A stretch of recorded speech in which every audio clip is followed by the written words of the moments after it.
मीमांसा देवश्री चंद्रशेखरः आचार्य शंकराचार्य सन्तु मे जन्म जन्मनि सदात्मध्याननिरतं विषयेभ्यः पराङ्मुखं नौमि शास्त्रेषु निष्णातं चंद्रशेखर भारतीं नमः पूर्णः प्रबोधाय परिपूर्णानन्ददायिने चंद्रशेखर भारत्यै मम हृत्पद्मवासिने घटिकाद्रिनिवासाय घनशोक विनाशिने सुधावल्ली समेताय नृसिंह ब्रह्मणे नमः श्रीहरे नमः. ரொம்ப உத்தமமான சன்னதி விசேஷம். இங்கே சுவாமிகளுடையதான படமூர்த்தியை பார்த்த உடனே மனசுக்கு அலாதியான ஒரு திருப்தி. கடுக்கன்லாம் சாத்தின்னு இருக்கார். ஆசிரம ஸ்வீகாரம் வாங்கிக்கிறதுக்கு முன்னாடி எடுத்த படம். ஏன்னா அப்புறம் ஆசிரம ஸ்வீகாரம் வாங்கி விட்டார், சன்னியாசாசிரமத்தை அவலம்பனம் பண்ணி விட்டார் சுவாமிகள். அதனால தஞ்சாவூராட்டு ரொம்ப அற்புதமா அதுல காரிய கலாபங்கள்லாம் பண்ணி பார்க்கறதுக்கே ரொம்ப மனோரமணீயமா இருக்கு.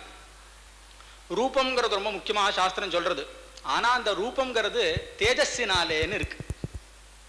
அழகுன்னு சொல்லக்கூடியது சரீரத்துக்கு வந்துட்டு போயிடும். தேஜஸ்ங்கிறது வர வர வர வளரும். ஓஜஸ் தேஜோ தியுதிதரஹா அப்படின்னு பிரமாணம் இருக்கிறதுனால தேஜஸ்ன்னு சொல்லக்கூடியது ரொம்ப முக்கியமா சொல்லப்பட்டிருக்கு. அப்படி தேஜோமூர்த்திகளா இருக்கக்கூடியவாளுதான அந்த ரூபம் விசேஷமான ரூபம், கணக்க ரூபம் இல்லையா? அப்படியாப்பட்டதான சுவாமி சன்னதியில இன்னைக்கு இன்னொரு விசேஷம். எல்லா வித்வான்கள் விதுஷிகள் எல்லாரும் யூனிஃபார்மோட பாதிக்கு பாதி பேர் பார்க்கறதுக்கு ரொம்ப மனசுக்கு சந்தோஷம். பஞ்சகச்ச யோக வஸ்திரம், எல்லார் நெத்தியிலையும் அவாவாளுக்கு உட்பட்டதான லட்சணங்கள் ரொம்ப மனசுக்கு திருப்தியா இருந்தது. பஞ்சகச்சங்கட்டின்னு மிருதம் ரொம்ப அழகா வாசிச்சார் எல்லாரும் இன்னைக்கு. கணபதி ராமன் இவராகட்டும், பாலசங்கர் ஆகட்டும். ஏன்னா இதுக்கும் அதுக்கும் சம்பந்தம் இருக்கு. அதை கொஞ்சம் அடிய நீங்க சுவாமி சன்னதியில விண்ணப்பம் பண்றதுக்கு ஆசைப்படுறேன். ஒரு விஷயம் என்னன்னு கேட்டாக்கா, பொதுவா சபை அப்படின்னு சொல்லி சொன்னா எது அப்படின்னு கேள்வி வருது. வேதமே சபைன்னு சொல்றது. நம சபாபியான்னு பகவானுக்கு தான் சபாபதினு பேரு. அந்த சபைங்கிறது எதுன்னு கேட்டா சதசஸ்பதி மத்புதம் அப்படின்னு கொண்டு போய் அதையும் வேதம் பேசுறது. எங்க மகான்கள் பகவானுடைய பேரை சொல்றாளோ அதற்குத்தான் சபைன்னு பேரு. அங்க பகவான் சபாபதியாக இருக்கான் அப்படின்னு இருக்கு. அதனால இங்க சபாபதியினுடைய ஒரு விசேஷ சபை. பாசத்தே ஆர்யா பாரியான்னு சொல்றது வழக்கம். பிரகாசிக்க வைக்கிறாளாம். அவனே அனுஷ்டானத்தினாலையும் தர்ம சம்பிரதாயத்தினாலையும் பிரகாசிக்க வைக்கிறதுனால பாரியான்னு பேர்.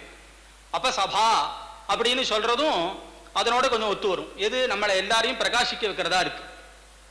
அப்படியாப்பட்ட இந்த சபையில எல்லாரும் இருந்தா முக்கியமா இதுல இருக்கிற எல்லாரையும் சொல்லணும். சபை மரியாதைன்னு ஒண்ணு உண்டு. ஆரம்பத்துல எல்லாரையும் சொல்லணும்னு இருக்கு. அதுல சில பேருக்கு அடியனுக்கு பேர் தெரியும், சில பேர் பேர் தெரியாத இருக்க. அத்தனை பேரும் சேர்ந்து ஒரு சாமூகிகமா தான் இந்த காரியம் பண்ண முடியறது. அதனால அத்தனை பேருக்கும் ஸ்ரேயஸும் ஆசீர்வாதம் இருக்குங்கிறதுல சந்தேகமே இல்லையே. நேர் கிம்புனர் நியாய சித்தாந்தம்ங்கிறது போல நாம பகவானுக்குன்னா கைங்கரியம் பண்ணியிருக்கோம். எந்த ஒரு காரியம் பண்றதையும் ஈஸ்வரார்ப்பணமா பண்ணிட்டோமானா அதுல சிரமம் இல்லை. அதை பத்தி குருநாதர் சொல்லுவார். சந்திரசேகர பாரதி மகாசுவாமிகள் ஒரு விஷயம் ஒண்ணு சொல்லுவார். என்னன்னு கேட்டா, நாமெல்லாம் சொல்றோம் அடிக்கடி வேதாந்தத்துல பலனை எதிர்பார்க்காம கர்மா பண்ணு, பலனை எதிர்பார்க்காம பண்ணா பண்ணு. பகவானும் கீதையில அதை சொல்லி இருக்கிறத எல்லாரும் உதாரிப்போம். ஆனா அது அவர் ரொம்ப ஒரு நியாயத்தினால ஸ்தாபிப்பார். அது என்னன்னு கேட்டாக்கா, இன்னைக்கு இருக்கக்கூடியதான விஷயங்கள்ல நாம ஒரு காரியத்தை பண்ணினோமானா பலனையே நாம எதிர்பார்க்க முடியாது. ஏன்னு கேட்டா, முதல்ல வஸ்து சாமர்த்தியம். ஒரு சின்ன உதாரணம், ஒரு நெய்யை வச்சு இப்போ ஒரு ஹோமம் பண்றோம்னு வச்சுக்கோங்க. அந்த நெய் எங்க இருந்து வந்ததுன்னு கேள்வி ஆரம்பிக்கிறதுன்னா அதுக்கப்புறம் அதுல என்ன இருக்கு? சுவாமி நான் சரியா பார்த்து தான் பசு நெய்யா வாங்கி வச்சிருக்கேன்னு கேள்வி கேட்டோமானா கூட திரவியத்துல நேர் சுத்தி சொல்ற அளவு சாமர்த்தியம் நமக்கு இல்லை. புருஷ சாமர்த்தியம். இன்னைக்கு நாமெல்லாம் இந்த காரியம் பண்றோம். சித்தம் ஒரே மாதிரிதான் சேர்ந்து இருந்ததோ இல்ல சரீரம் ஒரே மாதிரிதான் சேர்ந்து இருந்ததோன்னு கேட்டா அதுலயும் சொல்றதுக்கு விஷயம் இல்லை. அப்போ வஸ்து சாமர்த்தியமும் இல்லை, புருஷ சாமர்த்தியமும் இல்லை. ஒரு காரியத்தை மாத்திரம் பண்ணிவிட்டு நீ ஏன் எனக்கு பலனை கொடுக்கலன்னு அவங்ககிட்ட எப்படி போய் நாம நிக்க முடியும்? சரி, அப்ப கர்மாவே பண்ண வேண்டாமான்னு ஒரு கேள்வி இல்லை. அதுக்கு தான் ஒரு உதாரணம் சொல்றார். 2 பேர் ஒரு பிரபு கிட்ட வேலைக்கு இருக்கா. அந்த 2 பேர்ல ஒருத்தன் என்ன சொல்றான், இங்க பாருங்க எனக்கு சரியா சம்பளம் கொடுத்துடணும், இங்க இந்த வேலைக்கு எனக்கு சம்பளம் கொடுக்கணும்னு பேசிக்கிறான். அவனால ஒரு நாள வர முடியல. அப்ப அந்த பிரபு சொல்றான், டேய் அவனுக்கு இன்னைக்கு என்ன இது உண்டோ அதை கொடுக்காத, ஏன்னா அவன் இன்னைக்கு வரல. அதே இன்னொருத்தன் இருக்கான், சுவாமி என்னால முடிஞ்சதை நான் பண்றேன், ஏதோ நீங்க பார்த்து தாங்கோ அப்படின்னு இருக்கான். அவனுக்கு ஒரு நாள் உடம்பு முடியல. அப்ப இந்த பிரபுவானவன் என்ன சொல்றான், டே அவனுக்கு என்னாச்சுன்னு தெரியல, போய் பார்த்துட்டு வா, அவனுக்கு என்ன வேணுமோ கொடு. அப்ப பலனை எதிர்பார்க்காம நாம ஒரு காரியத்தை பண்ணினோமானா ஈஸ்வரன் தானா வசப்படுவன். பலனை எதிர்பார்த்துண்டு நீதான் எனக்கு இதை பண்ணணும்னு போட்டுட்டோமானா முதல்ல அவன் கேட்கிற கேள்வி, முதல்ல நீ என்னென்னலாம் பண்ணிருக்கேன்னு சந்தியாவந்தனத்தை ஆரம்பிச்சான்னா எங்க போய் நிக்கிறது? அப்படி இருக்கிற காரணத்தினால பலனை எதிர்பார்க்காம பண்ணக்கூடிய ஒரு காரியத்துக்கு சந்தேகம் இல்லாம ஈஸ்வரன் திருப்தி ஆறான். அதுல நாம இன்னைக்கு எல்லாரும் ஒரு விஷயத்துக்கு இங்க சேர்ந்திருக்கோம். ஏதோ ஒவ்வொருத்தருக்கும் ஒவ்வொரு விதமான பலாகாங்ஷை இல்லாம யாருமே இல்லை. அதனாலதான் பகவான் கீதையில சொன்னார், டே யாரும் எந்த ஒரு காரியம் பண்ணாம இருக்கிறதே இல்லைன்னு தெரிஞ்சுக்கோன்னு. மகான்கள் தான் இருக்கா, நாம யாரும் இல்லை. ஏதோ ஒண்ணு தோணிட்டே இருக்கு, மனசு ஒண்ணு தோன்றது, உடம்பு ஒண்ணு செய்யறது, வாக்கு ஒண்ணு பேசுறது. அப்போ நாமெல்லாம் இன்னைக்கு ஏதோ ஒரு காரியத்துக்கு வந்தாலும் இந்த பகவத் சன்னதியானது என்ன பண்ணும்னு கேட்டா, ஒரு நிமிஷம் கை கூப்பினாலோ அங்க உட்கார்ந்தாலோ அதுக்கு என்ன பலன் உண்டோ அதை தானா கொடுத்துருவார். அதனாலதான் ஸ்தோத்திரத்னத்தர் சுவாமி ஆளவந்தார் சொன்னார், துவதங்கிரி முத்திஷ்ய தயாங்கிற ஸ்லோகத்துல உன்னை நோக்கி ஒரு தடவை இந்த கையை கூப்பிட்டேன்னு சொல்லிட்டா போருமே அப்பனே, நீ அடுத்த நிமிஷம் எனக்கு வசப்பட்டவனா ஆகணும். சுவாமி தேசிகனும் கொண்டு போய் சொன்னார், ரங்கபர்த்துஹு, பகவானுடைய கை இப்படி இருக்கு, அது என்ன சொல்றதா, ஒரு தடவை தான் நமஸ்காரம் பண்ணிட்டியே, திருப்பி திருப்பி ஏன் பண்ற, போரும் போரும்னு தடுக்கிறதா. அதனால நாமெல்லாம் தெரிஞ்சோ தெரியாமையோ ஒரு சத்சங்கத்துல வந்து அவளுடைய சன்னதியில இப்படி கையினால உடம்புனால பண்ற காரியமோ மனசுனால இப்ப நாமாவளி சொன்ன போது அதை நினைச்சுண்டோ இல்ல காதுல கேட்டு வெறுன வாக்குனால சொன்னாலோ நமக்கு அந்த பலன் கொடுத்தே தீருவன் ஈஸ்வரன். அதனால நாமெல்லாம் உத்தமமான சன்னதியில் இன்னைக்கு இங்க சேர்ந்திருக்கோங்கிறதுக்கு ஒரு உதாரணம். இதுல எல்லாரும் இங்க இருக்கிறவாள் எல்லாரும் ரொம்ப விசேஷமா இருக்கிறவாளா இருக்கு. அதுல இவரை சொல்லணும், பிரசிடென்ட், இவர் எங்களுக்கு பார்க்கும் போதெல்லாம் சிதானந்தருடைய ஞாபகம் வந்துட்டே இருக்கு. அவர் அந்த பரம்பரையில வந்தவர். அதனால அவர் ஒன்றும் ஜெகநாதன் கேட்கவா வேண்டாம், எல்லா ஆச்சாரிய சுவாமிகள்ட்டையும் சன்னியாசிகள்ட்டையும் பிரியமான ஒத்துரு. அதே மாதிரி இங்க இருக்கிற பிரதி ஒத்துரும், செக்ரட்டரி ஆகட்டும் அவளாகட்டும், எல்லாரும் இன்னைக்கு எல்லாரும் பார்க்கறதுக்கு ரொம்ப விசேஷமா யோக வஸ்திரம் இதெல்லாம் பார்க்கறதுக்கு இதான் ரொம்ப சம்பந்தம்னு தெரியறது. அதை பத்தி ஒரு சின்ன விஷயம் சொல்றேன். சங்கீதம் அப்படின்னு சொல்லிவிட்டா பொதுவான அபிப்பிராயம் என்னன்னு கேட்டா இசை, அசைவதெல்லாம் இசை. இது மனசுக்கு திருப்தியை கொடுக்கறதுனால ஒரு கலைன்னு வேணா இதை சொல்லலாம் அப்படின்னு பொது சாமானிய அபிப்பிராயம். ஆனா அந்த சங்கீதத்துக்கு ஸ்வரூபம் அப்படி இருக்கான்னு கேட்டா இல்லை. அதுவும் சேருமே ஒழிய அதனுடைய லட்சியம் எதுல சேரும் அப்படின்னு பார்த்தா இவளுடைய சரித்திரத்திலிருந்தும் பிரமாணமான சாஸ்திரத்திலிருந்தும் பார்க்கணும். நம்ம எல்லாத்துக்கும் பிரமாணம் எது? வேதமூல பிரமாணம். எங்க யார் எப்படி சுத்தினாலும் வேதத்துக்கிட்ட வந்து நின்னே ஆகணும். இந்த வேதம் சொல்லாத விஷயத்தை இன்னொருத்தர் சொல்ல முடியாது, வேதம் சொல்லாதது இருக்காது, அவ்வளவுதான் இதுல விஷயம். நாம எங்க எந்த சாஸ்திரத்துக்கு சுத்தினாலும் வேதத்துக்கிட்ட வந்தே தீரணும். அதனாலதானே லௌகீகமா பேசும்போது கூட டே அவனுக்கு அவன் சொல்லிட்டானா வேத வாக்குடாங்கிறான். வேத வாக்குக்கு அவ்வளவு துல்லியம். சரி, இந்த வேதமாகப்பட்டது எப்படி? எனக்கு ஒரு மாதிரி, அடியனுக்கு ஒண்ணும், இவருக்கு ஒண்ணும், இந்த காலத்துக்கு ஒரு மாதிரி, அந்த காலத்துக்கு ஒரு மாதிரி இப்படிலாம் சொல்லியிருக்கான்னா கிடையவே கிடையாது. அதிகாரி வேதத்தை சொல்லியிருக்கு, ஆனா போட்ட நிர்ணயம் யுகாந்தரத்துக்கு நிற்கும், எத்தனை யுகமானாலும் நிற்கும். என்ன வேதம் சத்தியம், பகவானும் வேதமும் ஒண்ணும். வேதம் வேதம்னு சொல்றோமே, அது சப்த ராசியான ஒரு சமூகமானு கேட்டா சப்த ராசியான சமூகம் தான். ஆனா அதுக்கு ஸ்வரூபம் எதுன்னா பகவானே, நாத ரூபம் தான் வேதம். இது நம்ம எல்லாத்துக்கும் ஸ்பஷ்டமாக தெரிஞ்ச ஒண்ணும். இந்த வேதம் என்ன சொல்றது? இதை செய், இதை செய்யாத, இப்படி இருந்தா க்ஷேமமா இருக்கலாம், எல்லாத்தையும் சொல்லியிருக்கு. பிராமண பாகத்துல நிறைய சரித்திரங்கள்லாம் சொல்லி சிருஷ்டியை பத்தி எல்லாம் பேசியிருக்கு. சிருஷ்டியை பத்தி வேதம் ரொம்ப அழகா சொல்லியிருக்கு. முதல்ல வந்த பூதம் ஆகாஷாத் வாயு, வாயோர் அக்னின்னு ஆரம்பிக்கிறது. அதனால இன்னும் நிறைய விஷயங்களை வேதம் பறக்க பேசியிருக்கு. அதை ஒவ்வொருத்தரும் ஒவ்வொரு காலங்கள் எடுத்து பண்ணியிருக்கா. இந்த வேதத்து மேலதான் பகவான் எப்பவும் பிராணனா இருக்கான். ஏன்னா அவன் பிராணனே வேதம் தான். எனக்கு பகவான் வேண்டாம் அப்படின்னு சொன்னா வேதம் வேண்டான்னு ஆயிடும். அப்ப வேதம் வேணும்னா பகவான் வேணும்னு ஆகும். இது ரெண்டும் ஒன்னோடு ஒண்ணு அவினாபாவ சம்பந்தம்னு பிரிக்க முடியாத ஒண்ணு. இதான் வேதத்தினுடைய விஷயம். இன்னொன்னு, வேதத்துக்கு இருக்கக்கூடிய பெரிய மகிமை என்னன்னா, தெரியாத ஒன்ன சொல்லணும். என்ன சுவாமி, ஒருத்தருக்கு ஒரு சாஸ்திரத்துல நிபுணரா இருக்கலாம், அவரே சகல சாஸ்திரத்திலே நிபுணரா இருக்க முடியாது. ஆனா வேதம் சர்வஜனான பகவானே பண்ணப்பட்டதுனால எல்லாத்திலையும் இருக்கும். அதான் வேதத்தினுடைய பெரிய கௌரவம். அந்த வேதத்தை வச்சுன்னா பகவானே நம்ம கிட்ட பேச முடியும். ஸ்ரீரங்க கஷேத்திரத்துல ஏகாதசியில பர்வ காலங்கள்ல திருமஞ்சனம் ஆறுது உண்டு. அப்படி திருமஞ்சனம் ஆகும்போது நம்பெருமாள் நின்று இருக்கார். அப்ப அவர் சாத்தின் இருக்கிற கைலி வஸ்திரத்திலேருந்து சொட்டு சொட்டா தீர்த்தம் விழுறது. இதை சுவாமி பராசர பட்டர் பார்த்தார். அவர் உடனே ஒரு உத்பிரேக்ஷா அலங்காரத்துல அந்த ஒரு ஸ்லோகத்தை சொன்னார். என் அப்பனே, ஜீவனுக்கும் உனக்கும் பெரிய சண்டை நடக்கிறது. இந்த ஜீவன் சொல்றான், இங்க பாரு, நான் சுதந்திரனானவன், என்னை யாரும் கட்டுப்படுத்த முடியாதுங்கிறான். நீ சொல்ற, இல்லடா நீ என்னை கட்டுப்பட்டவன்டா, நான் உனக்கு அம்மாவும் தாயும் தந்தையும் எல்லாமும் நான் தான்டா, அதனால நான் தான் உனக்கு ஈஸ்வரன் சொல்றான். இப்ப ரெண்டு பேத்துக்குள்ள சண்டை வந்துடுத்து. அந்த காலத்துல எல்லாம் ஏதான ஒரு விஷயத்தை ஸ்தாபிக்கணும்னு சொன்னா சில விஷயங்கள் பண்ணுவா சத்தியத்தை ஸ்தாபிக்கிறதுக்கு. என்னன்னு கேட்டா, ஈரத்தோட போய் ஸ்நானம் பண்ணிட்டு வந்து சொட்ட சொட்ட சத்தியமா சொல்றேன்னு சொல்லுவா. தப்த பரசு கிரகணம்லாம் இருக்கு. தப்த பரசுன்னா எரிஞ்சு, அதாவது ரொம்ப பழுக்க காய்ச்சின மழுவை கையில வச்சுன்னு சொல்றது. சத்தியம் இருக்கிறதுனால அவளை ஒன்றும் பண்ணாது. பாம்ப குடத்தில் விட்டு கையை விடுறது, ஆழ்வார் விட்டர். அப்படி விட்டா அதுவும் கடிக்காது. சத்தியத்துக்கு அவ்வளோ மகிமை. சத்தியம் தானே பகவானே. அப்படி இருக்கிற காரணத்தினால இவர் என்ன பண்ணார், இப்ப என்ன பண்ணணும், ஸ்தாபிக்கணும். என்னுடைய பொருள் தான் இதுன்னு சொல்றவன் சத்தியம் பண்ணி காமிக்கணும். அப்ப பகவான் என்ன பண்றானா, சொட்ட சொட்ட ஈரத்தோட அவன் நின்னுண்டு நீ என்ன சேர்ந்தவன் சத்தியம் பண்றானோ. அப்ப இந்த ஜீவன் கேட்கிறான், இதுக்கு ஆதாரம் உண்டோ அப்படின்னு கேட்கிறான்.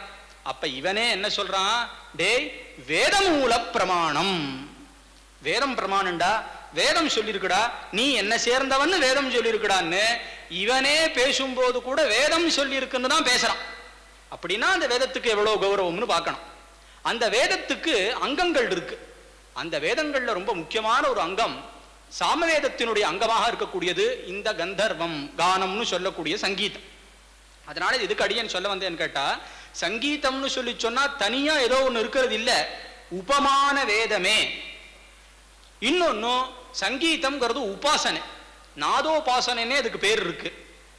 கலே ரேகாஸ்திஸ்ரஹா அப்படிங்கிறதான சௌந்தரிய லஹரி ஸ்லோகத்துல ஸ்ரீமத் ஆச்சாரிய பகவத் பாதாள் சொல்றா, அம்மா உன்னுடைய கழுத்துல 3 கோடு இருக்கு. இந்த 3 கோடும் உத்தமமான சூச்சனைகள். அதோட காமேஷபத்த மாங்கல்ய சூத்திர சோபித கந்தரான்னு சொல்லி சுவாமி மங்கல்ய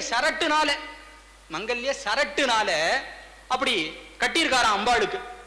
இதுவும் 3 கோடா இருக்கு. இது எதை தெரியுமா காமிக்கிற மாதிரி இருக்கு, கதி கமகம் கீதம் அப்படின்னு சொல்லக்கூடிய 3 ராக கிராமங்களுக்கும் சங்கீத சாஸ்திரத்துக்கும் எல்லை போட்ட மாதிரி இருக்குன்னு ஆச்சாரியால் அங்க ஸ்தோத்திரம். அதற்கு லக்ஷ்மிதரர் அப்படின்னு சொல்லப்பட்ட பெரிய மகான் ஒரு வியாக்கியானம் எழுதியிருக்கார். சௌந்தரிய லஹரிக்கு 9 வியாக்கியானங்களுக்கு மேல இருக்கு. அதுல அவர் சொல்லும் போது சொல்றார், சார்ங்க தேவருடைய கிரந்தத்திலிருந்து பிரமாணம் எடுக்கிறார். அன்னைக்கே அடியன் போன தடவை சொன்னேன், விதுலக்கும் ரொக்கேதா சங்கீதக்கோ விதுலக்கும் ரொக்கேதாங்கிற மாயாமாளவ கவுட கீர்த்தனையில தியாகராஜ சுவாமிகள் இந்த சார்ங்க தேவர்ங்கிறதான பேரை சொல்லியிருக்கார். இந்த சார்ங்க தேவருடைய புஸ்தகத்தை எடுத்து பார்த்தா முதல் ஸ்லோகமே நட்ராஜாவ நாதஸ்வரூபமாக வர்ணிக்கப்பட்டதுதான். பகவான் நாதரூபனாக இருக்கான் அப்படின்னு அந்த ஸ்லோகத்தை சொல்லும் போது அர்த்தம் எழுதும் போது லட்சுமிதரர் சொன்னார், 192 ராகங்களுக்கு மேல நிர்ணயம் சொல்றார். பாஷாங்க ராகங்கள் விபாங்க ராகங்கள்னு சொல்லி அதுக்கெல்லாம் நிர்ணயம் சொல்லி 3 கிராமங்கள் இருக்கு. அந்த 3 கிராமத்துல காந்தார கிராமம்னு சொல்லக்கூடியது இந்த லோகத்துல பரிச்சயம் இல்ல, தேவலோகத்துல மாத்திரம்தான் இருக்கு. 2 கிராமம் மாத்திரம்தான் இங்க இருக்குன்னு சார்ங்க தேவர் பேசியிருக்கார் அந்த ஸ்லோக வியாக்கியானத்துல. அவர் அங்க சங்கீத பாரதியார் சொல்லியிருக்கார், இவர் அதை எடுத்து லட்சுமிதரர் காமிக்கிறார். அப்ப சொல்லும் போது இன்னொரு ரொம்ப அழகான ஒரு உதாரணம் சொல்றார். அந்த காலத்துல ஏதான ஒரு நிலத்துக்கு ஒரு வேலி போடணும்னு சொல்லி சொன்னா கல்லோ இல்ல வேற ஏதான வச்சு நட்டு அதுக்கு எல்லை காமிக்கிறது உண்டு. அந்த மாதிரி இந்த சங்கீதத்துக்கு இருக்கக்கூடிய கிராமங்களுக்கெல்லாம் லட்சணங்கள் போல உன்னுடைய 3 கோடு எல்லை வகுத்தா போல இருக்குன்னு கொண்டு போய் அம்பாளும் சங்கீதமும் ஒண்ணுன்னு காமிச்சிருக்கார். இதை விட வேறு பிரமாணம் வேற எங்க? ஏன் வேதமே நிறைய இடங்கள்ல சொல்றதே, வைகுண்டேது பராலோகே ஸ்ரீயாசார்த்தம் ஜெகத்பதி அப்படின்னு சொல்லி மேல பகவான் எப்ப பார்த்தாலும் சாமகானத்தை கேட்டு இருக்கான்னு தானே சொல்றது. அதனாலதானே பகவானுக்கு சாமகானத்து மேல அவ்வளவு பிரியம். லலிதா சஹஸ்ரநாம பாஷ்யத்துக்கு பாசுரானந்தநாதர்னு சொல்லக்கூடிய பாஸ்கர ராயர் பாஷ்யம் பண்ணினார். அதுல சாமகான பிரியான்னு ஒரு நாமா, கான லோலுபான்னு ஒரு நாமா, நாத ரூபினின்னு ஒரு நாமா, இந்த மாதிரி நாமங்களுக்கெல்லாம் அர்த்தம் பண்ணும் போது சாமகானத்தை ஒட்டியதான் அர்த்தம் பண்ணியிருக்கார். இதுல சாமகான பிரியாங்கிற நாமாவுக்கு அர்த்தம் பண்ணும் போது விசேஷமான 2 அர்த்தம் சொன்னார். பொதுவா சாமகான பிரியா அப்படிங்கிற அந்த நாமத்துக்கு மாத்திரம் அர்த்தம் பார்த்தோம்னா சாமகானத்திலே ரொம்ப பிரியம் உள்ளவள் இப்படிதான் இருக்கும். ஆனா பாஸ்கராயர் என்ன சொல்றார், சாமகானத்தை யார் கானம் பண்றாளோ அவா கிட்டக்க பிராணனா இருக்கிறவள்னு அர்த்தம் பண்ணியிருக்க. ராயரோட வாக்கு. சகல சாஸ்திரத்திலையும் பிரவீணர் ராயர், எல்லா சாஸ்திரத்துக்கும் கிரந்தத்தை எழுதின மகான் பாஸ்கர ராயர். அதனால எதுக்கு சொல்றேன், சங்கீதம்ங்கிறது சாஸ்திரம், நாதோபாசனை. நாதோபாசனைன்னு சொல்லிட்டு இதே தியாகராஜ சுவாமிகள் வேகடால கொண்டு போய் போட்டுட்டாரே, அதுல யார் யாரெல்லாம் சங்கீதோபாசனையை பண்ணி மேல வந்திருக்கான்னு கொண்டு போய் எழுதுறார். சங்கீத சாஸ்திரமும் அப்படிங்கிறதான கீர்த்தனையில கொண்டு போய் சொல்லும் போது சங்கீத சாஸ்திரமும் பக்தியும் இல்லைன்னா கண்டிப்பா முக்திக்கு போறது கஷ்டம்னு சொல்லிட்டார். சீதா வர தேவகாந்தார கீர்த்தனையில கொண்டு போய் சொல்லும் போது தலையில பிரம்மா சங்கீத ஞானத்தை எழுதலைன்னா முக்தி அடைய முடியாதுன்னு சொல்லிவிட்டார். முகாரியில கொண்டு போய் பிரசித்தமா நம்ம எல்லாருக்கும் தெரியக்கூடிய மோட்சமுகலதாங்கிற இடத்துல ஜீவன் முக்துலகூன்னு ஒரு பதம் போட்டார். கடைசியில கொண்டு போய் கை வச்சுட்டார். ஏன்னா அத்வைத சாஸ்திரத்துல தான் ஜீவன் முக்தத்தை பத்தி சொல்லியிருக்கு. மற்ற சாஸ்திரங்கள்ல ஜீவன் முக்தியை பத்தி பேசல. நாத ரூபமா தானே எல்லா இடத்துலையும் வர்ணிச்சிருக்கார். இன்னும் நிறைய இடங்கள்ல சொல்லியிருக்கார். ஸ்வரராக சுதாலே கொண்டு போய் சொல்லிவிட்டாரு. சுகமான மத்தளத்தினுடையதான மிருதங்க துவனி அதுல பரிச்சயம் இல்லாம இருந்தா சுகத்தை கொடுத்துடுமான்னு கேட்டிருக்காரு ஸ்வரராக சுதாலே. அப்படி இருக்கிற காரணத்தினால ஏன் தெலுசி ராமச்சந்திர இதுல பூர்ணச்சந்திரிகையில கொண்டு போய் சொல்லும் போது பகவன் நாமாவை நாமான்னு தெரிஞ்சுட்டு சொல்லணும். ராமாயணி சபலாக்ஷுல பேரு, ராமாயணி பிரம்மமுனக்கு பேரு அப்படின்னு சொன்ன காரணத்தினால இந்த சங்கீத சாஸ்திரமானது ஈஸ்வரனை விட்டு பிரியாத ஒண்ணும்னும், வேதம் எப்படியோ அப்படியே சங்கீதம்னும், வேதம் அபியசிக்குமா போலே சங்கீதத்தை அபியசிக்கணும்னு ஆரது. அன்னைக்கெல்லாம் எத்தனை பேர் எப்படி கஷ்டப்பட்டு சங்கீதத்தை சிக்ஷை கேட்டு இருக்கா. அதனால இது உபாசனைங்கிற பாவனை அவசியம் எல்லாருக்கும் இருக்கணுங்கிறது தான் அடியனுடைய எண்ணம். அப்ப நீங்கள் இங்க நாம இருக்கிற அத்தனை பேரும் வித்வான்கள்னு சொன்னா உபாசகால்னு சொல்லலாம். உபசமீபே, எப்ப பார்த்தாலும் அது பக்கத்தில் இருக்கிறதுக்கு தான் உபாசனைன்னு பேரு. அதற்கு நாதோபாசனைன்னு பேர். தியாகராஜ சுவாமியுடைய ஹிருதயத்தை எடுத்து பார்த்தோம்னா தியாகராஜ ஹிருதயம் அப்படின்னு பார்த்தோமானா அது பூர்ணமான நாதோபாசனையா தான் சொல்லும். இப்போ இவ பண்ணவா அத்தனை பேரும் எந்த இடத்துல பெரிய ராஜ வெகுமதி எல்லாம் எதிர்பார்த்தா, எந்த இடத்துல பெரிய மானியங்கள் எல்லாம் எதிர்பார்த்தா, எதையும் எதிர்பார்க்கல. பகவான் அவா, பகவான் அவா. இன்னொன்னு இவா பண்ணது எல்லாமே பகவானுக்காக, நரஸ்துதி பண்ணல. அவரே கொண்டு போய் சொல்லிவிட்டாரே கல்யாணியில நிதிச்சால சுகமாங்கிற இடத்துல சொல்லும் போது நரஸ்துதி சுகத்தை கொடுத்துடுமான்னு கேட்டுவிட்டாரு அந்த இடத்துல. அப்படி இருக்கிறதுனால அவள் அப்படி பிரத்யட்சமா இருந்தவா. அதனால இந்த சங்கீத சாஸ்திரம் பூர்ணமா அம்பாளுக்கானது, சுவாமிக்கானது. பகவான் எப்பயும் விரும்புறது. தியாகராஜாவுக்கு ஒரு பெரிய விருப்பம் ஒண்ணு உண்டாம். திருவாரூர்ல இருக்கிற தியாகராஜாவுக்கு அருங்கலி வினோதன்னு பகவானுக்கு பேரு. பகவான் உட்கார்ந்து இருக்கிற தேவசிம்ஹாசனத்து பக்கத்துல ஒரு சாளரம் இருக்கும். சாளரம்னா ஜன்னல். அந்த ஜன்னல்ல இருந்து எப்ப பார்த்தாலும் பாட்டு கேட்டுட்டே இருக்கணும்னு ஆசையா. அதனாலதானோ என்னமோ இவா 3 பேரையும் தன்னூர்லயே பிறக்க வச்சார். இவா 3 பேரும் திருவாரூர் தான் ஜனம். தங்கிட்டக்கவே வச்சுண்டு அதுக்கப்புறம் எல்லா இடத்துலையும் இது பண்ணி கடைசியில தங்கிட்டக்கவே சேர்த்துட்டார். அதனால தீட்சிதர்வாளுடைய விஷயத்துக்குள்ள போய் பார்த்தோம்னா அவரும் இந்த நாதோபாசனை பத்தி ரொம்ப ஸ்பஷ்டமா பேசியிருப்பார். பாலசங்கர் இங்கே இருக்கார். கேதாரத்துல ஆனந்த நடன பிரகாசம். பொதுவா நட்ராஜான்னு சொல்லிவிட்டா வேக வேகமா ஆடுவார் போல் இருக்குன்னு இருக்கும். அங்க அனுபவிச்சவாளுக்கு தான் தெரியும்.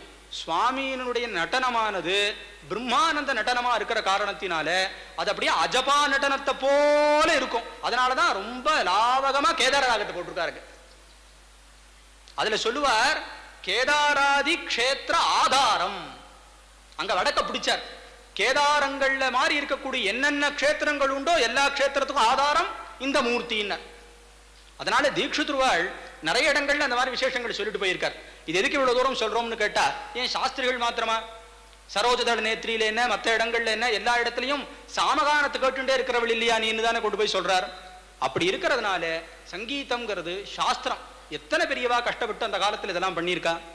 சில பேருக்கு தெரியும் நினைக்கிறேன். பழையவாளுக்கு மன்னார்குடி சாம்பசிவ ஐயர்னு சொல்லிட்டு ஹரிக்கத்தை எல்லாம் பண்ணிட்டு இருந்தார். தீட்சிதர்வாள் ஹரிக்கத்தை எல்லாம் கூட பண்ணினார். தீட்சிதர்வாள் சரித்திரம் இவருக்கு மகாராஜபுரம் அவளுக்கும் சம்பந்தம்னு நினைக்கிறேன். ஏன்னா அவருடைய ஒரு பாட்டை மகாராஜபுரம் பாடுவர், நீரஜதெல்லாம் என்ன. அதே மாதிரி இன்னும் பழைய பேரு அவள்லாம் எப்படி சொல்லிண்டா சங்கீதம்னு கேட்டாக்கா, ஸ்நானம் பண்ணிட்டு இருப்பாளாம். அப்ப வெளியில நின்றுட்டு இருக்கும் போது ஒருத்தர் கேட்டாராம், இங்க நிப்பானே அப்படின்னாராம். இல்ல உள்ளேந்து எதான தெரிக்கும், அந்த நேரத்துக்கு பிடிச்சுக்கலாம் நிக்கிறேன்பாள். அப்படிலாம் இங்க எப்படி குரு சுஷ்ரூஷ பண்ணி ஆச்சாரியவான் புருஷோ வேதன்னு கொண்டு போய் தத்வித்தி பிரணிபாத்தேன பரிப்பிரஷ்னேன சேவையா அப்படின்னு பகவான் கீதையில சொன்னாரோ அந்த மாதிரி இங்க இருந்து சங்கீதத்தை அபியசிக்கணும். அப்படி அபியசிச்சோமான விஷயம் தெரிஞ்சுக்கலாம். ஸ்வரராக சுதால ஒரு வார்த்தை சொல்றார் தியாகராஜ சுவாமிகள். இந்த தாமர புஷ்பத்திலேயே தவளையும் இருக்கு, கொக்கும் இருக்கு, ஆனா அதனால அதுக்கு பிரயோஜனம் உண்டோன்னு ஒரு வார்த்தை சொல்லியிருக்கார். இதுக்கு ரெண்டு அர்த்தம் சொல்லலாம். தாமரையிலேயே இருந்துட்டு தாமரையை பத்தி அதுக்கு தெரியல, ஆனா எங்க இருந்தோ வர வண்டு ரசத்தை எடுத்துக்கிறது. இது சாமானிய அர்த்தம். விசேஷார்த்தம் பின்னாடியே போட்டார். மூலாதார சக்கரன்னு கொண்டு போய் போட்டார்.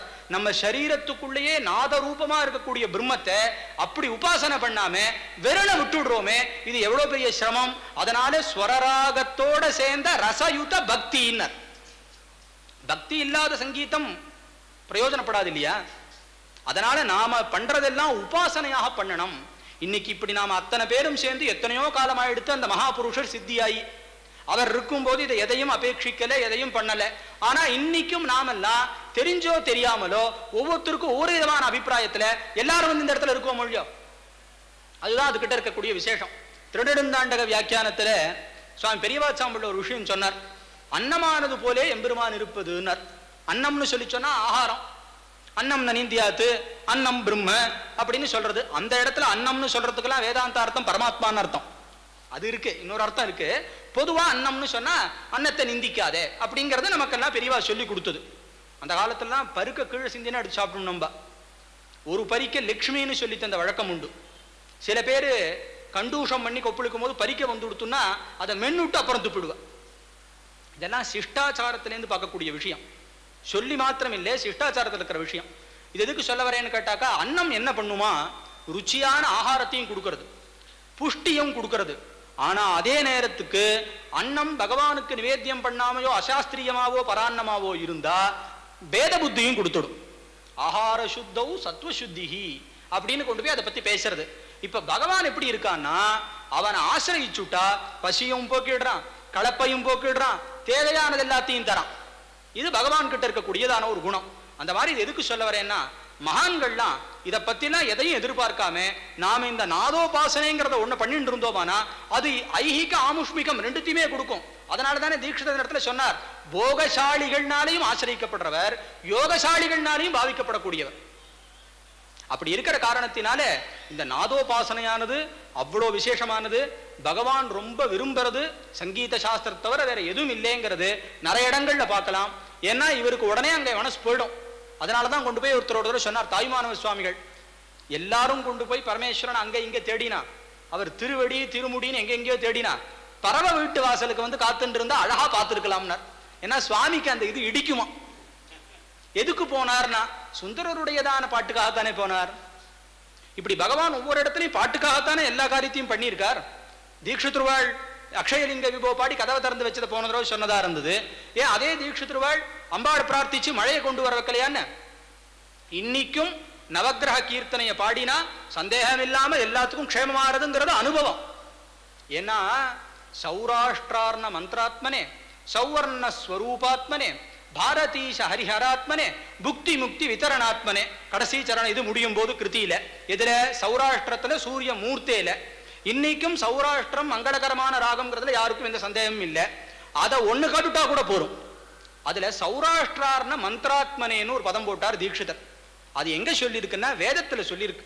சூரிய நமஸ்காரத்துல சூரியனுடைய மந்திரத்தை பத்தி பேசி ஆரோக்கியம் வேணும்னா சூரியன் கிட்ட போய் கேளுன்னு சொல்லியிருக்கு. அதை அப்படியே எடுத்து இங்க தீட்சித்ருவாள் சூரியனை பத்தி போட்டுவிட்டார். இன்னும் நடுவில் இருக்கக்கூடிய நவகிரகங்களை பத்தி விசேஷத்தெல்லாம் சொல்ல போனோம்னா எங்கெங்கயோ போயிடும் சமயம். எல்லாருக்கும் பொதுவான ஒரு விஷயம் சொல்றேன். என்னன்னு கேட்டாக்கா, திவாகர தனுஜம் தீட்சித்ருவாள் சனைஸ்வரரை பத்தி போட்டது. அங்க ஒரு விசேஷமான ஒரு விஷயத்தை சொன்னார். என்னன்னு கேட்டா, ரொம்ப கருணானவர்னு சொன்னார் சனைஸ்வரரை. அதுலயே இன்னொரு வார்த்தை சொன்னார், பவாம்புதி நிமக்ன ஜனானாம் அதிக்ரூர பலதம் பவானீஷ கடாட்ச பாத்திரபூத பக்திமதாம் அதிசய சுப பலதம் திவாகர தனுஜம் அப்படின்னு அங்க சாகித்யம். அதுல என்ன சொல்றாருன்னு கேட்டா, அனுஷ்டானம் இல்ல, அவங்க கிட்ட வந்து கை கூப்புறது இல்ல, இப்படி நாம பாட்டுக்கு ஸ்வேச்சையா இருந்தோமானா இந்த சனீஸ்வரர் என்ன பண்றாராம், பவாம்புதௌ நிமக்ன ஜனானாம், இந்த பவ அம்புதியில மூழ்கி இருக்கிறவா எல்லாருக்கும் குரூரமான பலனை கொடுத்து விடுறாராம். மகான்கள் வாக்குனால என்னைக்குமே ஒரு கோபமான ஒண்ணு நிக்காது. அதுக்குத்தான் பர்த்ருவரி கொண்டு போய் சொன்னார், மகான்கள் கோபம் எப்படியாப்பட்டதுன்னார், தீர்த்தத்தை போல தீர்த்தத்துல கோடு போட்டா போலேனார். அதே துஷ்டனுடைய கோபம் எப்படின்னார், கல்லுல கோடு போட்டா போலேனார். அப்படி இருக்கிறதுனால இந்த இடத்துல தீட்சிதர் என்ன சொல்லிவிட்டார், மேல ஒரு வாக்கியம் சொன்னது கொஞ்சம் பருஷமா போயிடுது, கடுசா போயிடுது. உடனே அதுக்கு பதில் சொன்னார், பவானீசனோட கட்டாட்சம் யார் மேல விழுந்திருக்கோ அவன் நம்மளை பார்த்து அவன் இது பண்ணானாலே அதிசய சுப பலதம் அப்படின்னு. இது திவாகர தனுஜத்துல தீட்சிதர் சொன்ன வார்த்தை. கடைசி கிருதி கேதும் கிருண்வன் மந்திரன்னு போட்டிருக்கார். கேதுவை பத்தி மகாசுரம் கேது மகம். அதுல கேதும் கிருண்வன் வேத மந்திரம் சொல்றது. கேதும் கிருண்வன்ன கேத்தவேன்னு கொண்டு போய் வேத மந்திரம் பேசுறது. அதை அப்படியே எடுத்து இந்த இடத்துல போட்டு விட்டார். இப்படி இவாள்லாம் மந்திர சாஸ்திரத்தையும் விஷயங்களையும் இப்படி உள்ள கொண்டு போய் போட்டு பண்ணது இந்த சங்கீத முகமாதானே, வேற எதையும் அவ கையாளலையே. அதனால இந்த சங்கீதம்ங்கிறது ஈஸ்வரனுக்கு எவ்வளவு பிரீத்தியானதுன்னும் பலனை கொடுக்கக்கூடியதுங்கிறது பிரத்யக்ஷ அனுபவம். நிறைய பேருக்கு அதை அடியனே கேட்டிருக்கேன். அதை சில பேர்லாம் பாராயணமா பண்ணிட்டு போயிடுவா, சூரியமூர்த்தே அப்படின்னு பாராயணமா பண்ணிட்டு போயிடுவா. ஆயிருக்குங்கிறேன். ஏன்னா மகான்கள் வாக்கு ரிஷீனாம் புனராத்யானாம் வாச்சமர்த்தோனு தாவதி. மகான்கள் வாக்குலேருந்து ஒண்ணு விழுந்ததுன்னா விழுந்ததுதான். அதனாலதான் எம்பெருமானுக்கு அருளி செயல் அப்படிங்கிறதுல பிரியம் ஜாஸ்தி. ஏன்னா தான் அருளினது இல்லையோ, மயர் வர தான் அருளின நிலம் இல்லையோ அது. அதனால அதுக்கு அருளி செயல்னே பேரு. எதுக்கு இதை சொல்ல வரேன்னு கேட்டா, சங்கீத சாஸ்திரமானது அப்படியாப்பட்ட உசந்த சாஸ்திரம். இதை பத்தி தீட்சிதரே நிறைய இடங்கள்ல இன்னும் சில கிருத்திகள்லாம் சொல்லிட்டு போறார். சமய விளம்பத்துக்காக அடியே அதை பத்தி சொல்லல. எதுக்கு சொல்றேன்னா, ஒவ்வொருத்தரும் சங்கீதத்துல அவசியம் மனசை விடணும். அந்த காலத்துல அறியக்கூடிய ஐயங்கார் தோடியில ரொம்ப பிரசித்தர்னு நினைக்கிறேன். ஆமா, அவர் என்ன பண்ணுவாராம், பாட ஆரம்பிச்சுட்டார்னு சொன்னா இந்த இது லைட் எல்லாம் எடுத்துனுவாரோ இல்லையோ, அவர் சொல்லுவாராம், அதை ஆரம்பிச்சுட்டார், இது ஒரு நிமிஷம் இன்னும் கேட்டுட்டு வரேன். அப்படின்னா அப்ப அத்தனை பேருக்கும் சங்கீதத்து மேல ஒரு பிரியம் இருந்தது.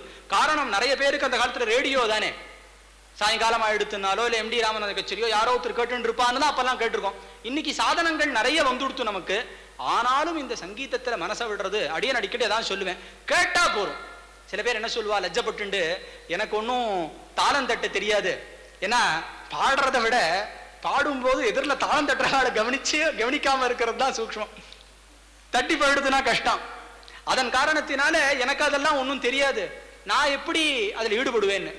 கண்டிப்பா கேட்டுன்னு இருந்தாலே போதும். கேட்டுன்னு இருக்க இருக்க இருக்க இருக்க அதுல ஒரு ருச்சி ஏற்படும். அது ஏற்பட்டா நாளைக்கு பின்னாடி தானா அது கொண்டு போய் அதுகிட்ட சேர்த்துடும். தியாகராஜ சுவாமிகளே சொல்லுவாராம், யாரோ ஒரு சிஷ்யர் ரொம்ப நேரம் உட்காந்து ராகத்தை ஆலாபனை பண்ணிட்டு இருந்தாராம். இந்த கதிங்கிறதுக்கு ராகாலாபனை சொல்றார், கமகம்ங்கிறதுக்கு ராக போஷிப்புங்கிறார், கீதம்ங்கிறதுக்கு சாகித்யம்ங்கிறார். அந்த காலத்துல அவளுக்கு இருக்கிற சொல் கட்டு இன்னைக்கு ஒரு பாட்டு எழுதணும்னு சொல்லி சொன்னா ரொம்ப நேரம் யோசிக்க வேண்டியதா இருக்கு. அவளுக்கெல்லாம் தானா விழுந்து இருக்குது. இதோ நான் வரேன். தீட்சிதர் சாகித்யத்தெல்லாம் பார்த்தாலோ தியாகராஜ சுவாமி பார்த்ததெல்லாம் பார்த்தாலோ சாஸ்திரி எழுதி அவளுக்கு என்ன சொல்ல முடியும், வாக்கேயக்காராள்னா அவளை சொல்லணும்.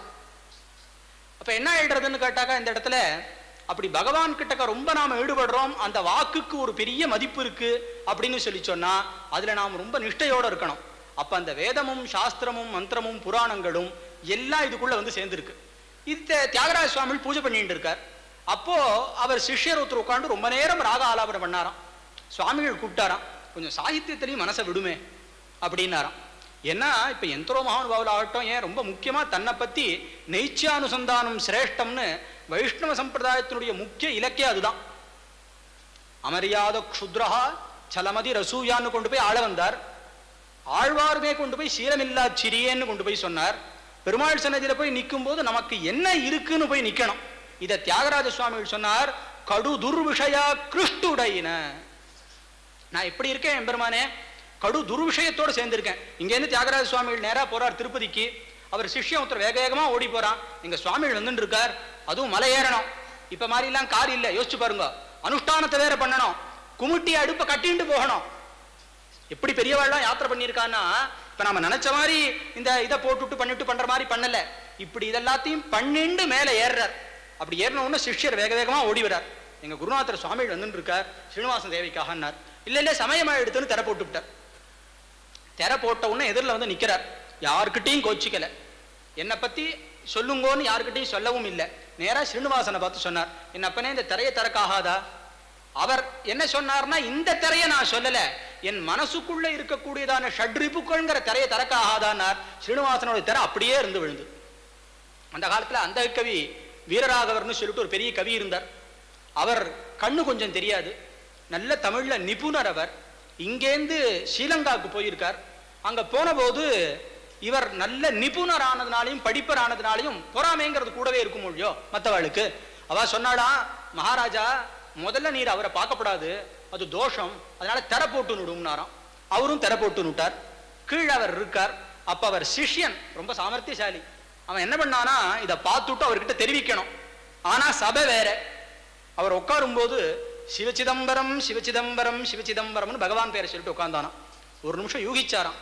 சிவச்சிதம்பரம் இவன் சொல்றானே, திரைக்கு சன்னதிக்குள்ள திரை போட்டு திரை எடுக்கிற ஒரே க்ஷேத்திரம் சிதம்பரம் தான்.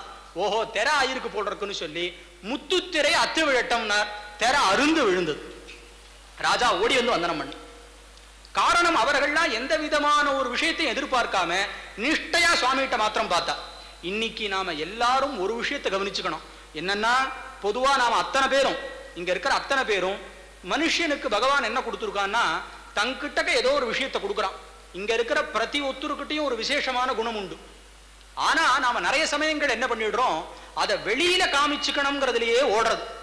இது ரொம்ப பக்குவப்பட்டு ஆச்சாரியன் திருவடியில இருந்து பகவான் காமிச்சு கொடுத்தா வேணா, டேடே அங்கெல்லாம் காமிக்காத, முதல்ல உன்னை பார் அப்படின்னு சொல்லித்தராகும். இது வேதாந்தம் இல்லை, உண்மையான விஷயம். நாம அவனை பார்த்துட்டு இருந்தோம்னா, எதெல்லாம் நம்மளை பார்க்கணும்னு நினைச்சோமே இந்த உலகம் நம்மளை பார்க்கும். அதை பார்க்கறோம்னு போனோம்னா கண்டிப்பா யாரும் பார்க்க மாட்டோம். அவனும் நகுந்து நின்றுடுவான். அன்னைக்கு இருக்கிற பெரியவாள்லாம் அப்படி இருந்தவா தானே. அதனாலே இத நாதோபாசனையாவும் சம்பிரதாயமாவும் எங்க பெருமாளை பத்தி சொல்லியிருக்கார். ரங்கேஷுடு அன்னைக்கு கூட சொன்ன இத எங்க அழகியமானனை பத்தி பேசியிருக்கார் தியாகராஜ சுவாமிகள். அதுல சொல்லும் போது ஒரு வார்த்தை சொன்னார், சங்கீத சாம்பிரதாயக்குடு. இது என்ன சும்மா வந்ததா? ஸ்வரார்ணவமுன்னு கொண்டு போய் அதே இடத்துல பேசுறார். சாட்சாத் பார்வதி பரமேஸ்வரால் சம்வாதமா இருக்கக்கூடிய ஸ்வரார்ணவம்ங்கிற கிரந்தம் நாரதருடைய அனுகிரகத்தினாலே தியாகராஜ சுவாமிகள் கிடைச்சது. அதனாலதான் தியாகராஜ சுவாமிகள் நாரதரை பத்தி வரநாரதன்னு சொல்லியும் நாரத குருசுவாமின்னு சொல்லியும் கீர்த்தனைகள்லாம் போட்டிருக்கார். அப்படி இந்த சங்கீதம் கிடைச்சிருக்கு. இது எங்கேருந்து வந்திருக்குன்னு கேட்டா, நாம எல்லாரும் குரு பரம்பரா ஸ்லோகம் சொல்ற மாதிரி லட்சுமிநாத சமாரம்பாம் சதாசிவ சமாரம்பாம் அப்படின்னு அங்கேருந்தே வந்திருக்கு. இதுக்கு ஆதாரம் உண்டோன்னா அதான் வேதங்கள்ல இருந்து எல்லா இடத்துல இருந்து இருக்கே. ஸ்ருதி ஸ்மிருதி எல்லா இடத்துலயும் ஸ்பஷ்டமா இருக்கே. இதே கீதாச்சாரியனும் சகல விதமான சாஸ்திரங்களும் கீதாச்சாரியன் வாக்கு மூலமா வந்துடுத்து. அதுல பகவான் என்ன சொல்றான், வேதானாம் சாமவேதோஸ்மின்னு சொல்லிவிட்டானே.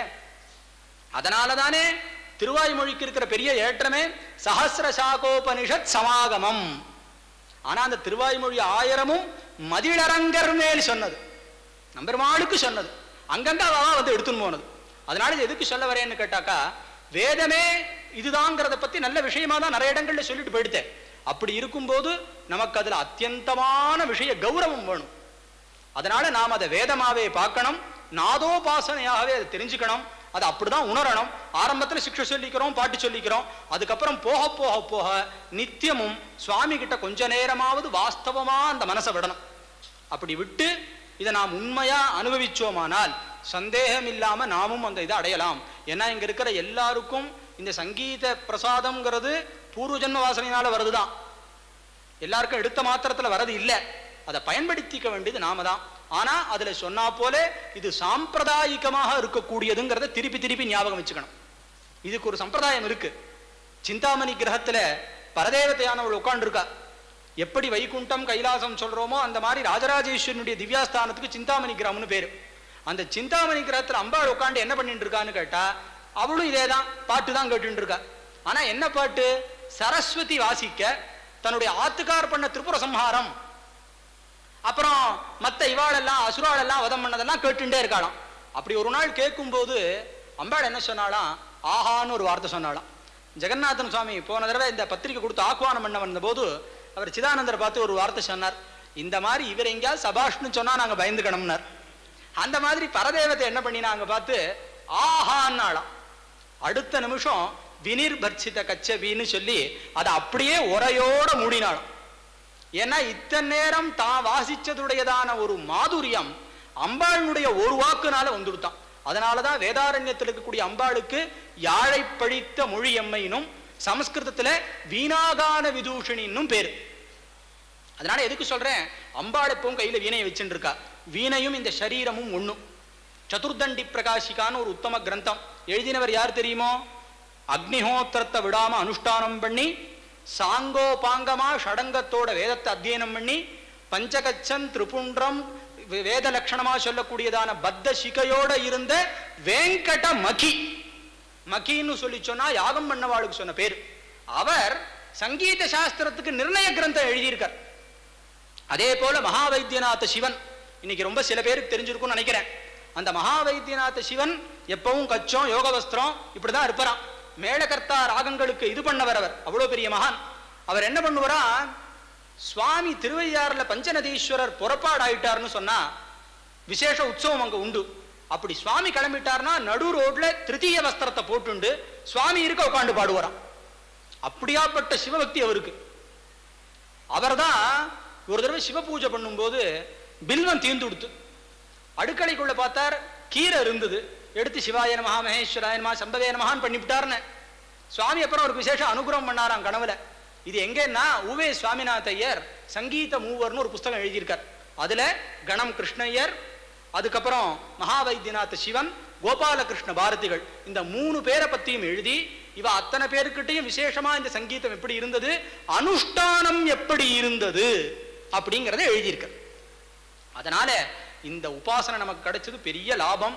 இதை நாம் அவசியம் பயன்படுத்திண்டு இதை உபாசனையா பண்ணி சந்தேகம் இல்லாம ஈஸ்வரனுடையதான சாயுஜ்யத்தை அடையணும். அதுதான் இவாள் எல்லாருடைய லட்சணம். நமக்கு ஏதோ ஒரு சாவியை கொடுத்து உள்ளுக்குள்ள பாஸ் கார்டை கொடுத்துட்டான், இன்னுமே மேலே ஏறி போறது நம்ம கிட்ட தான் இருக்கு. அதுக்கு இதெல்லாம் ஒரு சாதனமா அமையும்னு சொல்லிட்டு இன்னைக்கு பகவத் ஸ்மரணை ரொம்ப விசேஷமா இந்த இடத்துல நடந்தது. இதுக்கு இவாளுக்கெல்லாம் தான் ரொம்ப சந்தோஷத்தை அடியங்கள்லாம் சொல்லணும். அதுல இன்னொரு விருப்பத்தையும் அடியேன் இங்க இந்த சபையில சொல்றதுக்கு ஆசைப்படுறேன். பகவத் சன்னதியில விண்ணப்பமும் பண்ணிக்கிறேன். என்னன்னு கேட்டா, தியாகராஜ சுவாமிகளுக்கு பஞ்சரத்னம்ங்கிறது ஜெகத் பிரசித்தமா எல்லா இடத்துலையும் ஆறுது. முத்துசுவாமி தீட்சிதேந்திராளுக்கும் சாஸ்திரிகள் வாளுக்கும் இது அவசியம் இந்த சபை ஆரம்பிச்சு பண்ணணும் அப்படிங்கிறது அடியனுடைய ஒரு ரொம்ப நாளுக்கு ஒரு எண்ணம். ஏன்னு கேட்டா, தீட்சிதர்வாளுடைய வியாபக தினம் சாயுஜ்ய தினம் தீபாவளி, யாராலையும் அவ்வளவு தூரத்துக்கு எங்கேயும் இது பண்ண முடியாது. அதனால ஏதான ஒரு நாள் பார்த்து வச்சு இது மாதிரி முக்கியமான சில கிருதிகளை மாத்திரம் எடுத்துட்டு அவசியம் எல்லாரும் அதை சேவிக்கணும். இவா 3 பேரும் நமக்கு 3 பிராணனா இருக்கிறவா. சரீரத்துல 3 நாடியை பத்தி சாஸ்திரம் பேசுறது. அந்த மாதிரி இந்த 3 பேரும் பண்ணது. ஒவ்வொருத்தர் விஷயத்துக்குள்ளேயும் உள்ள போனோம்னா எங்கெங்கேருந்தோ அவரே சொன்ன மாதிரி பாகவத ஸ்ருதி சாஸ்திர ராமாயண கீதை எல்லாம் அர்த்தம் வரும். அதனாலே அதுக்கு தியாகோபனிஷத்துன்னு பேரு. தீட்சிதர்வாள் பண்ணது மந்திர சாஸ்திரமயம், சாஸ்திரிகள் வாழ் பண்ணினது குழந்தைக்கும் அம்மாக்கும் இருக்கக்கூடியதான நேர் பந்தத்தை காட்டக்கூடியது. சாஸ்திரிகள் வாழ் பூஜை பண்ணிட்டே பாடிண்டே இருக்கும்போது அவளுக்கு இந்த வெத்தலை பாக்கு போட்டுக்கிற பழக்கம் உண்டு. அதுல இருந்து அப்படியே அந்த இது தெளிச்சுடுமா. ஒரு நாள் ஒரு உபாசகர் ரொம்ப தேவியை ரொம்ப விசேஷமா ஆவரண பூஜை பண்ணி ஆராதனை பண்றவர் அங்க வந்து அம்பாள் வந்து எங்க இருக்கேன்னு கேட்ட போது அவருக்கு சொப்பனத்துல ஆச்சா இந்த மாதிரி சாஸ்திரிகள் பூஜையில இருக்கேன்னு. உடனே இவர் அடுத்த நாள் ஏதோ பெரிய உபாசகர் போட்டிருக்கா, அம்பாளையே சாட்சாத்கரிச்சிருக்காரு அப்படின்ட்டு போறாராம். போய் பார்த்தா இவர் பாடிட்டு இருக்கார், எச்சையெல்லாம் தெரிக்கிறது. என்ன இது, ஒரு சாமானிய தர்மம் கூட இவருக்கு தெரியல அப்படின்னுட்டு வந்துட்டாராம். அன்னைக்கு ராத்திரி அம்பாள் சொப்பனத்துல சொன்னாலாம், அவர் தெளிச்சது எல்லாம் எனக்கு சந்தனம் போல, நீ அதை சொல்லணும்னு எனக்கு இல்ல, குழந்தை எச்ச பண்ணா இந்த அம்மாவது கோச்சு பாடாடா, அவருடைய நிலை உனக்கு தெரியாதுன்னாலாம். அதுக்குன்னு பார்த்துட்டு நாம அப்படி பண்ணிட முடியாது, அந்த நிலை வந்துடுத்தவாளுக்கு. அப்படி இருக்கிறதுனால அவ அத்தனை பேரும் அப்படி உபாசனை பண்ணினவா. அந்த உபாசனை ஈஸ்வரன் நமக்கு பிரசாதிக்கணும். கூடுமான அளவு சீக்கிரம் இந்த சபையிலையும் எல்லாரும் பேசி இதே போல அமோகமாக தீட்சிதர்வாளுடைய கிருத்திகளையும் அவசியம் அனுபவிக்கணும், சாஸ்திரிகள் கிருத்திகளை அனுபவிக்கணும். இதெல்லாம் கேட்டோமானாலே நமக்கு தனியா ஒரு இடத்துல புண்ணியம் ஏறிண்டே இருக்கும். சாஸ்திரம் சொல்றது நல்ல விஷயத்தை கேட்டதும் நல்ல விஷயத்தை பார்த்ததுமானதுக்கான புண்ணியம் அங்கங்க உண்டுங்கிறது. இதெல்லாம் புராணங்கள் ரொம்ப ஸ்பஷ்டமா பேசியிருக்கிற காரணத்தினால அந்த புண்ணியத்தை நமக்கு ஈஸ்வரன் பிரசாதிக்கட்டும்னு சொல்லிட்டு இன்னைக்கு இந்த சபையில எல்லாரும் இவ்வளவு தூரம் இருந்து இப்படி இதை அனுபவிச்சது பகவானுடைய பெரிய அனுகிரகம் தான். இது இன்னும் மேல மேல பூயோ பூயோ அபிவிருத்தியாகணும். இது உபாசனையாக அமையணும். அனுஷ்டானத்தோட சேர்ந்த பக்தியும் அனுஷ்டானத்தோட சேர்ந்ததான சங்கீத உபாசனையும் மறுபடி பழைய மாதிரி மகாவித்வான்கள்லாம் இருந்தா போல திருப்பி வரணும் அப்படின்னு சொல்லிட்டு நம்ம பொதுவா ஒரு சமஷ்டி சபையில நம்ம மாத்திர எல்லாரையும் ஒன்னா சேர்த்து பார்த்தா எந்த மாதிரி இருக்குமோ இந்த மாதிரி நிறைய பேரை பார்க்கும்போது திருப்தியா இருக்கு. காரணம் என்னன்னா, அந்த காலத்தினுடைய வாசனை சில பேர்கிட்ட எல்லாம் பார்த்தா தெரியறது, அவரை மாதிரி தெரியறது, இவரை பார்த்தா அந்த வித்வான் மாதிரி தெரியறது அப்படின்னு. அது மனசுக்கு பார்க்கறதுக்கு ரொம்ப சந்தோஷம். அந்த விதமான ஐக்கியத்தை ஈஸ்வரன் நமக்கு எல்லாத்தையும் பிரசாதம் பண்ணி சுவாமிகளும் எப்பவும் நமக்கு அனுகிரகத்தை பண்ணட்டோம்னு சொல்லி இந்த பாஷணத்தை இதோட முடிக்கிறேன். எல்லாருக்கும் சகல விதமான ஸ்ரேயசையும் ஈஸ்வரன் பண்ணட்டும். இந்த ஸ்கூலும் அப்படி விசேஷமா இடத்த கொடுத்துருக்கா.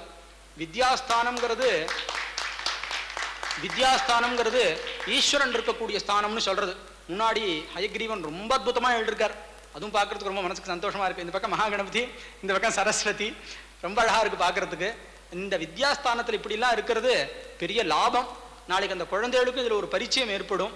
இது நாளைக்கு மேலே மேலே அவளையும் கொண்டு வரதுக்காகும்னு சொல்லி அவர்களும் இதில் கூட சேர்ந்து இன்னும் மேலே நிறைய சத்காரியங்கள் பண்ணட்டும். பகவான் நம்ம எல்லாருக்கும் வித்யாம் சுத்தாஞ்ச புத்திம் கமலஜதயித்தே சத்வரம் தேஹி மஹ்யம்னு பெரியவா சொன்னா போல அதை நமக்கு எப்பவும் கொடுக்கட்டும்னு சொல்லிட்டு இந்த பாஷணத்தை இதோட முடிக்கிறேன். ஜெகத்குரு பார்வதி பதயே ஹர ஹர மகா சந்திரசேகர.